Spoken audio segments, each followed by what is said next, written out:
দেখো, আমি এটা নিজের লাইফে সময়ের সাথে আর কিছু এক্সপিরিয়েন্সের জন্য এটা রিয়েলাইজ করেছি যে দু রকমের ভালোবাসা হয়। একটা ভালোবাসা হয় যেখানে আমরা একটা মানুষকে আমাদের পছন্দ হয়, দেন আমরা ডেট করি একে অপরের সাথে সময় কাটাই, একে অপরকে খুব ভালো লাগে, দেন আমরা বিয়ে করে নিই। বিয়ের পরে লাইফ চলে, ঠিকঠাক চলে, নর্মাল চলে, ভালোবাসাও থাকে, কিন্তু ভালোবাসা নিজের রূপ সময়ের সাথে নিজের আকার চেঞ্জ করে নেয়। কিন্তু আরেকটা ভালোবাসা আছে, যেই ভালোবাসাটা সবাই এক্সপিরিয়েন্স করতে পারে না। আর মনে রাখবে, যেই ভালোবাসায় চ্যালেঞ্জ আছে, যেই ভালোবাসায় কষ্ট আছে, কষ্ট মানে বোথ সাইড কষ্ট, একজন কষ্ট পাচ্ছে আরেকজন না, সেরকম না, দুই তরফা কষ্ট আছে, অনেক বাধা বিঘ্ন আছে। এই ভালোবাসাটা একটা অদ্ভুত ভালোবাসা।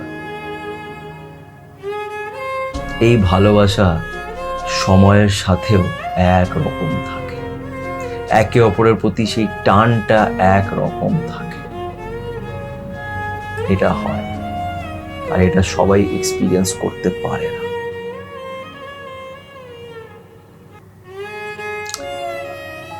ভালোবাসায় বয়সটা কোনো ম্যাটার করে না। এই সেকেন্ড যে ভালোবাসাটা বললাম, এই ভালোবাসায় বয়স কিছুই ম্যাটার করে না।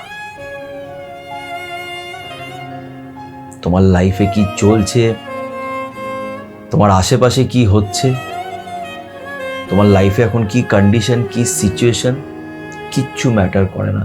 এখানে এই দুটো মানুষ একে অপরকে ভালোবেসে যায়। আজকে এমনই একটা গল্প আমি শেয়ার করব, যেখানে একটি মহিলা, যার বয়স 42 বছর, আর যাকে সে ভালোবেসে ফেলেছে তার বয়স 27 বছর। কিন্তু গল্পটা শুনে তুমি বুঝতে পারবে যে এনারা একে অপরকে সত্যি ভালোবেসেছে। ভালোবাসা বয়স দেখে না। অনেকজনই তোমরা আমাকে প্রশ্ন করো এটা নিয়ে, যে দাদা, ও আমার চেয়ে অনেক বড়, বা আমি হচ্ছে অনেক ছোট। বিশ্বাস করো, ভালোবাসা কিছুই দেখে না। ভালোবাসা দুটো সোলের মধ্যে হয়, আত্মার মধ্যে। আর এই সোলের ছোট বড় বয়স হয় না, এই সোল অনেক পুরনো। ভালোবাসা দুটো সোলের মধ্যে হয়। আর আমার ভালোবাসা হয়ে যেতেই পারে, ভালোবাসা ভেবে চিনতে কেউ করে না। আমার কাউকে ভালো লেগে যেতে পারে এবং তারপর আমি তার প্রেমে পড়ে যেতে পারি, এটা হয়ে যায়।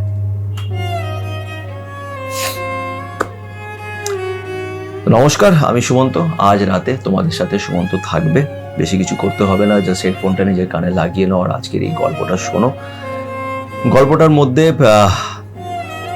কষ্ট আছে, দুঃখ আছে, কিন্তু একটা পজিটিভিটিও আছে। পজিটিভিটি, ভালোবাসার প্রতি একটা পজিটিভিটি আছে। রিয়েল লাভ, জেনুইন লাভ, ট্রু লাভ, এটার প্রতি একটা পজিটিভিটি আছে, একটা বিশ্বাস আছে। গল্পটাকে এন্ড অবধি অবশ্যই শুনো। তো চলো, আর সময় নষ্ট না করে আজকের এই গল্পটা শুরু করা যাক।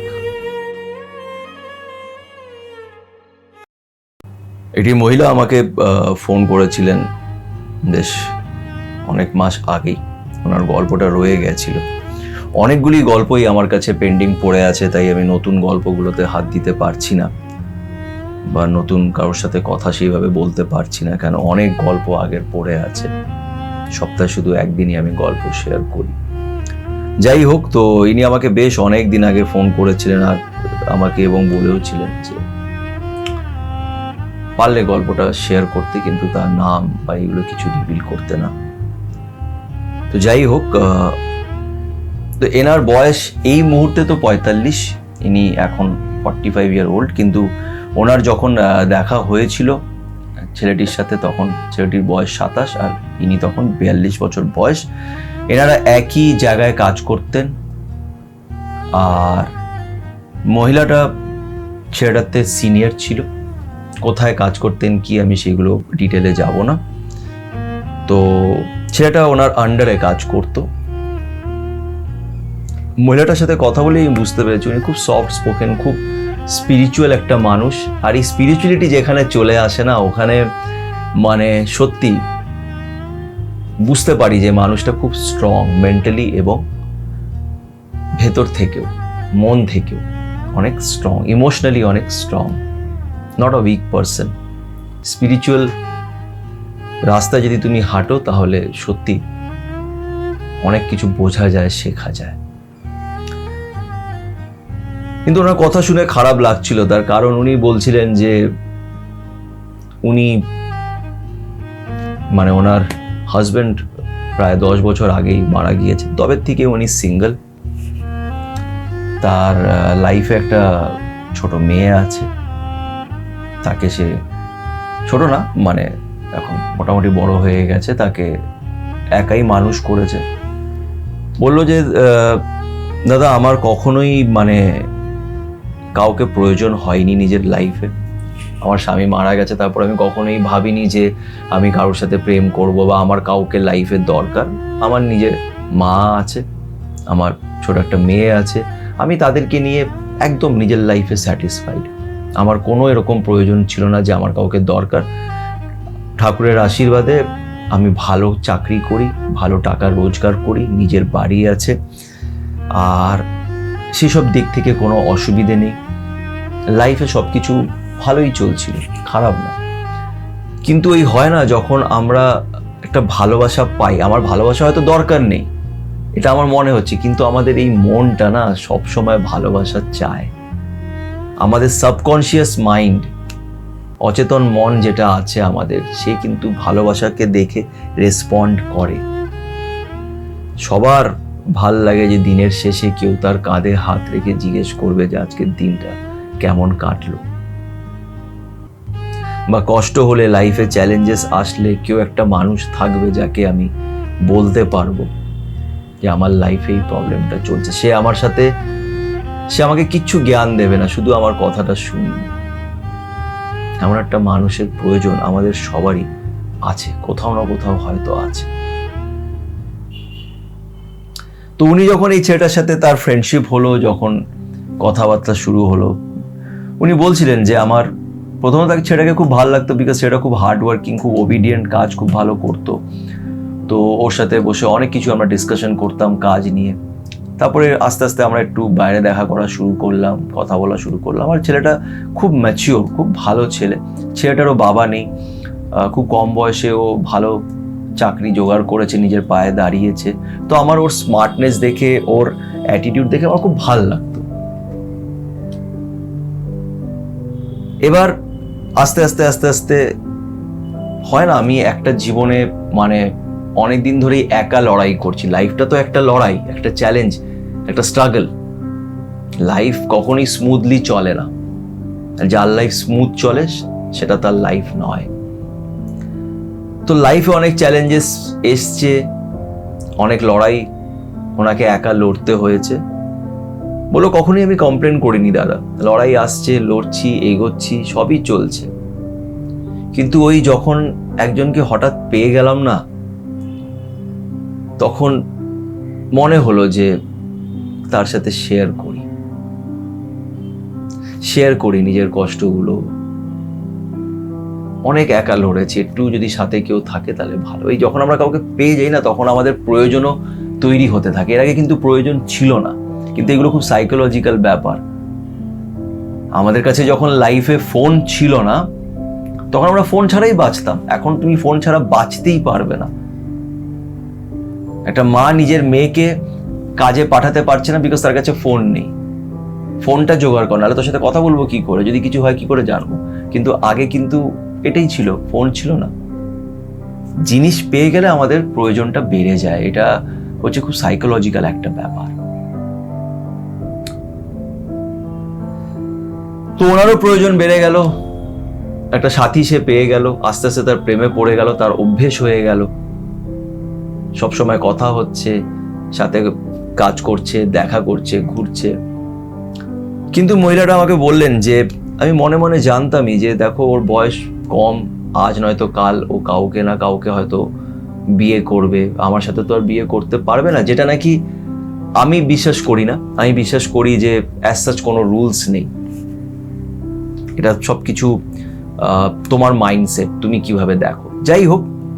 কিন্তু উনি আমাকে এটাই বললেন যে আমি জানতামই যে আমরা তো কখনোই হয়তো বিয়ে করতে পারবো না, ও আজ নয়তো কাল আমাকে ছেড়ে যাবেই, ও হয়তো নিজের লাইফে এগোবে, অন্য কাউকে পাবে, আর পাওয়া উচিত। ওর বয়স 27, ও ডিজার্ভ করে অন্য একটা মানুষকে, আর ও হয়তো আমাকে সেইভাবে হয়তো ভালোবাসে না। যাই হোক, তো ছেলেটা মহিলাকে বলেছিল আই লাইক ইউ, আমার তোমাকে খুব ভালো লাগে, যদি আমি পারতাম তো তোমার সাথে বিয়ে করে নিতাম, কথাগুলো বলেছিল। যাই হোক, 3 বছর ওনাদের রিলেশনশিপ মোটামুটি ভালোই চলেছে, বললো সব মিলিয়ে খুব ভালো চলছিল। আর যত মাস কাটছিল আমার তার অভ্যেস হয়ে যাচ্ছিল, আমি তাকে ছাড়া পারছিলাম না।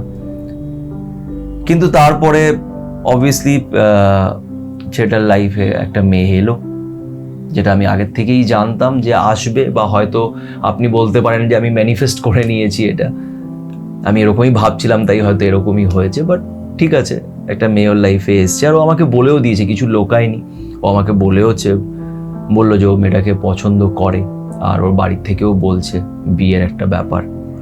তো এগুলো শুনে খারাপ তো অনেক লেগেছে, খারাপ লেগেছে মানে ছেলেটার উপরে রাগ ওঠেনি, কিন্তু মনের ভেতরে একটা কষ্ট যে একটা মানুষকে আমরা না কখনোই যেতে দিতে চাই না নিজের লাইফে। যখন আমরা কাউকে খুব ভালোবেসে ফেলি তখন আমরা তাকে ধরে রাখতে চাই, তাকে যেতে দিতে চাই না।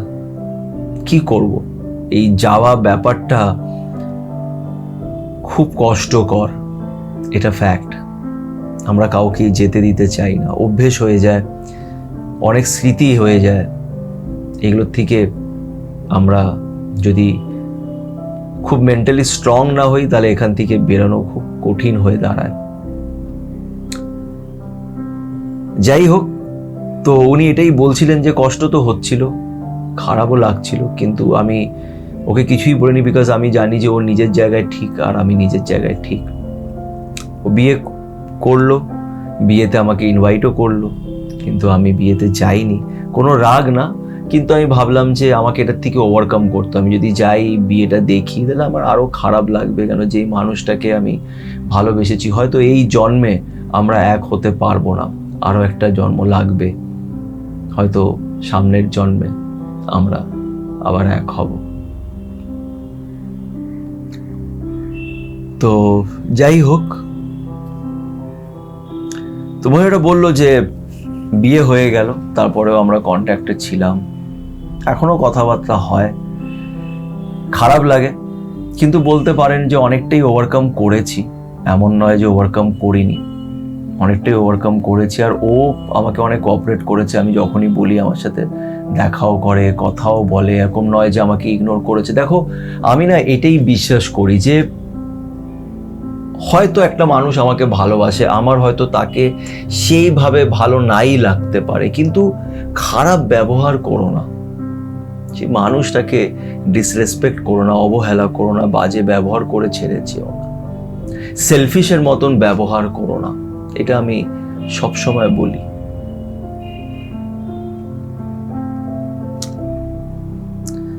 আর মহিলাটাও আমাকে বললো যে এটা না একটা ডিভাইন কানেকশন, আমাদের দুজনেরই একে অপরের প্রতি একটা রেসপেক্ট আছে, একটা ভালোবাসা আছে। ও হয়তো আমাকে সেইভাবে ভালোবাসে না, কিন্তু ভালোবাসে, এটা ফ্যাক্ট। আমাকে অনেক সম্মান দেয়, আজও ওর কিছু জানতে হলে আমার কাছ থেকে জানে, আমার কাছ থেকে অনেক কিছু নলেজ নেয়, আমি ওর সাথে নলেজ শেয়ার করি, ওকে ওর কাজে হেল্প করি। এখন ওই চাকরিটা ছেড়ে দিয়েছে, অন্য জায়গায় কাজ করে, কিন্তু আমি ওকে অনেক জায়গায় হেল্প করি। আর ঠিক আছে, আমি এইভাবেই খুশি, ইটস ওকে। আস্তে আস্তে আস্তে আমরা একসেপ্ট করে নিই, একসেপ্টেন্স করতে হয়, এটার জন্য নিজের সাথে একা বসাটা দরকার, নিজেকে বোঝানো খুব দরকার।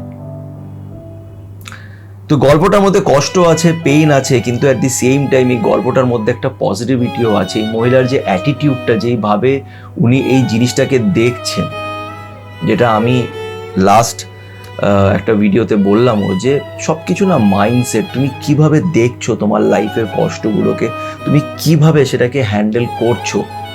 কষ্ট আসবে, কষ্ট তোমার লাইফেও আসবে, আমার লাইফেও আসবে, কষ্ট ছাড়া লাইফ হয় না, কষ্ট তোমার সাথে থাকবেই, কেন এই কষ্টই আমাদের শেখায়। এবার তুমি কতটা এটার থেকে শিখতে পারবে, এটা তোমার ব্যাপার। তো জানি না আজকের এই গল্পটা তোমাদের কেমন লেগে থাকবে, নিশ্চয়ই আমাকে তোমরা নিজের মতামত জানিও, কমেন্ট করে বলো যে তোমাদের গল্পটা কেমন লাগলো, তোমাদের কি মতামত, তোমরা কি বিশ্বাস করো, সেগুলো আমাকে অবশ্যই বলো। আর সবাই পজিটিভ থেকো, ভালো থেকো।